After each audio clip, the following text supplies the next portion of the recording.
Many countries around the world have tanks on display, be it in a museum or part of a monument. Tanks are a semi-regular sight in modern society. However, in the little known cut-through road in southeast London there's a rather odd tank on display. Being in the UK, you wouldn't think to find an ex-Soviet T-34 tank on a casual walk around town, but on Mandela Way you can. So let's find out how it got here. When the tank was built, its creators wouldn't have thought it would end up on the streets of London, unless World War III was about to break out. But it wasn't under the flag of the Red Army that it had reached our shores, but the need from a props department on a film set. It was the need for Richard Lochrane's reimagining of Shakespeare's Richard III that a number of ageing ex-Soviet tanks were procured. Before this particular tank was being rolled around fake battles in the film set, it actually saw action for real. In the Prague spring of 1968, the T-34 was used against the Czechs. But that doesn't explain how a Russian tank ended up within spitting distance of Tower Bridge, you might say. Well, we're just about to get to it.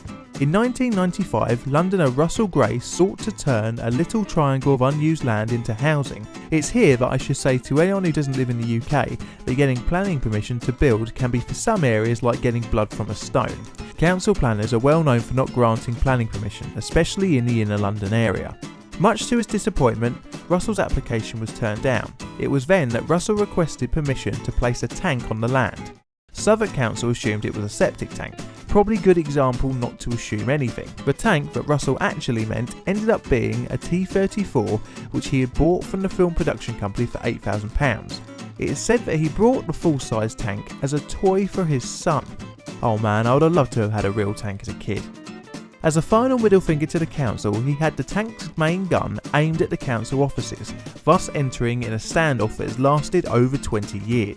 Rather interestingly, Russell lets the tank be repainted each year. Some paint jobs include completely pink and even painted as a yellow taxi. Over the years, the tank has gained the affectionate name Stompy. Stompy's story is about as bizarre as it can get, from being behind the Iron Curtain as a symbol of Czech repression to being bought for a child as a part birthday present and part protest on UK planning law.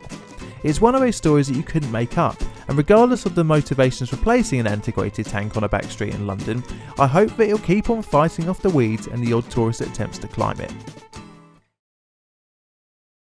Did you enjoy the video? I hope you did, and if that's the case, click on this link if you'd like to see more, or just check out new videos every week. If you have any suggestions for new subjects you would like me to talk about, please feel free to comment below, and as always, thank you very much for watching.